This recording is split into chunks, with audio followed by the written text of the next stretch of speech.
Alright folks, in this clip we're going to talk about how to learn the basics of good camera work. Becoming a good cameraman is definitely something that takes a lot of practice and time, even if you are naturally gifted and talented with the camera in your hand. You're going to want to learn the basic principles, which are, first of all, when it comes to just handling a camera, being able to hold it as steadily as possible. These days, most people, even the best professionals, will often use a tripod simply because it eliminates just the factor of, if it's been a long day of shooting and you're tired, you can't hold it steadily. It just makes it that much easier on you, getting a good tripod. Unless, of course, your video calls for a more stylized approach, which involves camera looking like it's handheld. In that case, knock yourself out. Being steady and having a steady hand, first and foremost, most important thing. Next up, you're going to want to learn the different types of camera moves and motions. You're going to learn how to pan. Panning is just a simple act of moving the camera slowly across your frame.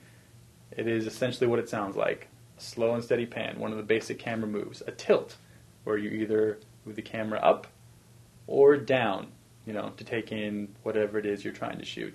And lastly, when it comes to being a good cameraman, you're going to want to understand proper framing. Basically what this means is knowing where to place the subject within the viewfinder. Most of the time when you're shooting someone, you're going to want to follow what's called the rule of thirds, where if you imagine taking a look at the image in front of you, dividing it up into 9 equal squares, and placing your subject within one of those squares in the frame, whether it be in the top right corner, the top left corner, bottom left corner, dead center. Basically learning how to frame your images in a way that is visually, aesthetically pleasing, that is very, very important as well. Proper framing. And along those lines, one basic rule is when you're framing up a subject, you never ever want their eyes to be in the dead center of the frame, somewhere like right in here. You want them always to be in the upper third portion, and a lot of times if you're talking about an individual, you want them to be in box number 3 on the right or left-hand side, and that would be what would be considered proper framing if you're just talking about individuals. Now, of course, all these rules are meant to be broken.